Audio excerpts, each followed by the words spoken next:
I refuse you to insult Michael. He's a friend of mine. Yeah. I love him, Yeah. and I don't like people making fun of him. No, but he... She wasn't supposed to make it, not from there. Detroit's Brewster Douglas housing projects weren't known for producing superstars. They were known for poverty, broken dreams, and the kind of silence that comes with being ignored by the world. But one little girl named Diana Ernestine Ross didn't just survive it. She turned that silence into sound, and that sound into history. She wasn't loud, she was precise, controlled, smooth, like she knew the world would eventually listen. And oh, it did. By the time she was a teenager, Diana had joined a little vocal group with some girlfriends. No big deal, right? Except it was. That group would become the Supremes. And they wouldn't just top charts, they'd redefine what it meant to be female, black, and in control in the music industry. They were Motown's crown jewel. But Diana, she was the diamond. The voice, the look, the posture, she was all elegance and steel in one. And behind the scenes, there was one man who saw it too. Berry Gordy, Motown's founder, a mogul, a visionary, and eventually, something much more personal to Diana. Their relationship was powerful, professionally and privately. It was chemistry, but it was also control. He molded her, pushed her. Some say he even possessed her image. But Diana was never just someone's puppet. No, she was playing a long game. And when the time came, she didn't just break away. She detonated. By 1970, Diana Ross had outgrown the Supremes, and she knew it. The public didn't. The press didn't. But she did. And when she left, it wasn't quiet. It was seismic. Imagine this. The most successful girl group in history, gone. And Diana, out on her own, with the whole world watching, waiting for her to fail. But she didn't just succeed, she dominated. Her first solo single, a #1 hit. Ain't No Mountain High Enough didn't just top the charts. It shattered the illusion that she needed anyone else to shine. And what followed? A string of chart toppers that no one could have predicted. Touch Me in the Morning, Love Hangover, Upside Down, I'm Coming Out. Songs that weren't just hits, they were cultural statements. I'm Coming Out wasn't just a disco anthem, it was a rebellion. A coded message, a defiant shout from someone who had been molded, controlled, and packaged, finally saying, "This is who I am, deal with it." Meanwhile, the rumors never stopped. People whispered that Berry Gordy didn't take the breakup well, that he tried to keep her under his thumb, even from a distance, and that Diana, she started making moves, carefully, quietly, taking back her power behind the scenes. She wasn't just breaking into the industry, she was learning to own it. Suddenly, she wasn't just a singer. She was an actress, a brand, a movement. And what made it all so addictive? By the early 70s, Diana Ross was untouchable, at least in public.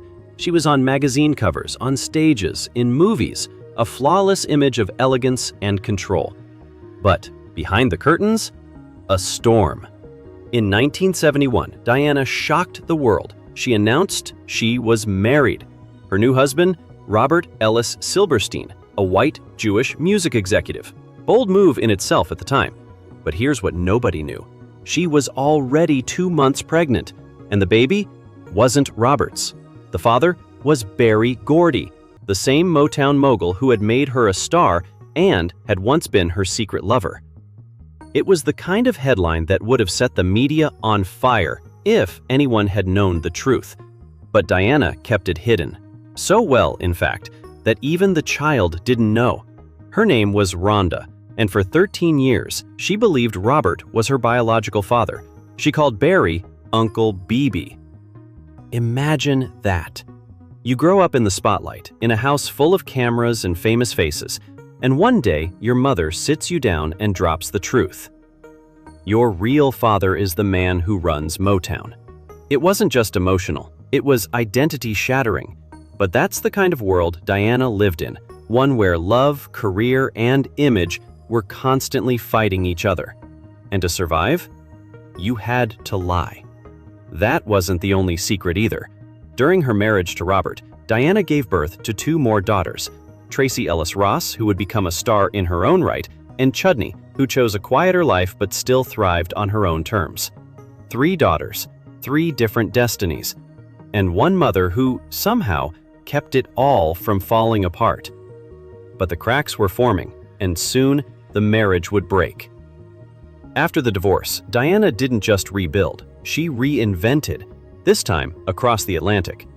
In 1985, she met Arnie Ness Jr., a rugged, charming Norwegian shipping magnate who scaled mountains for fun and owned half of Europe's ports. To the world, it was a fantasy. America's music queen meets European royalty. They married in 1986 in a lavish fairy tale wedding. And this time, Diana wasn't just a wife. She became a stepmother to 3 children, and later a mother to 2 sons of her own, Ross Arnie and Evan Olav. Evan would later become an actor, musician, and husband to Ashley Simpson, but back then, he was just a boy, raised in a world of luxury and headlines. From the outside, Diana had finally found balance: fame, family, love. But behind the gates of their mansions, the story was unraveling. Whispers started to spread. In 2000, it came out that Arnie had fathered a child with another woman while still married to Diana. Tabloids had a field day. The betrayal was brutal.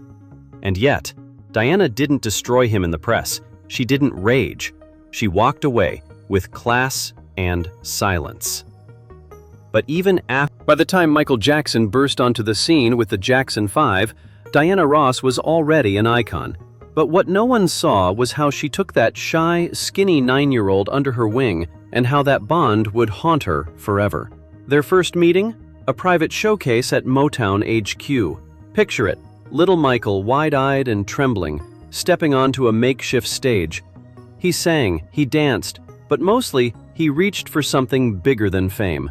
Diana watched, transfixed. She saw raw talent, yes, but also a fragile child aching for a parent's approval.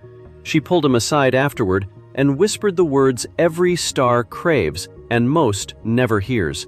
"You're going to change the world." In that moment, Michael didn't just gain a mentor, he gained a surrogate mother who guarded his secret fears better than anyone else. Late-night calls became their ritual. Spotlight off, he'd dial her up at 3 a.m., voice cracking. "Do you love me? Just me?" No Michael Jackson label, just a boy begging to be seen. And Diana? She stayed on the line until dawn, wrapping him in comfort he'd never fully find elsewhere. But as his fame exploded, their worlds drifted. The headlines screamed "King of Pop."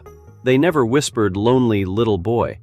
And yet, behind closed doors, Diana held on to every tear-soaked confession, every silent scream he never shared with the world. For decades, Diana Ross guarded that story like a vault. She let rumors swirl. Did she love him romantically? Was she just a friend? Fans speculated, tabloids screamed, yet Diana kept her silence, protecting Michael's myth even after his death. Until now. In a stunning, tear-choked interview, she dared to reveal the truth. He wasn't a headline. He was a little boy who needed a hand to hold. She spoke of late-night scares when Michael felt the world closing in, and of how she flew halfway around the globe to pull him back from his darkest moments. No cameras, no producers, just Diana, his anchor in a storm of superstardom. And then, the kicker, she insisted Michael never lost that innocence. He was beautiful, she said, just bearing the weight of everyone's expectations. That simple reversal, seeing the legend as the child, hit like a gut punch. Because it wasn't about scandals or sensationalism, it was about humanity. She finished with a whisper, "I needed the world to know him, not as a ghost or a rumor, but as my Michael, flawed, fragile, and fiercely loved." That confession isn't just history, it's a lifeline thrown across generations, daring us to look past the glitter and shadows and remember the boy she fought to save. Diana Ross didn't just survive the spotlight, she owned it. She wasn't handed a crown, she built one. Note by note, heartbreak by heartbreak. She loved in silence. She carried secrets for the sake of others. She lifted up an entire generation of artists while protecting the vulnerable ones behind the scenes, especially one boy the world would never understand. And even now at 81, when most icons fade quietly into memory, she's still showing up, still performing, still walking red carpets with gowns stitched with the names of the children she raised and the legacy she built with her bare hands. Because Diana Ross never needed a comeback, she never left.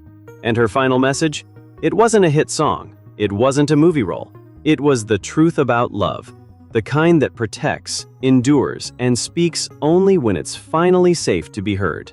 She told the world, "Michael was mine in a way no one else will ever understand." But maybe now, we understand a little more. Behind every legend is a story the spotlight could never touch.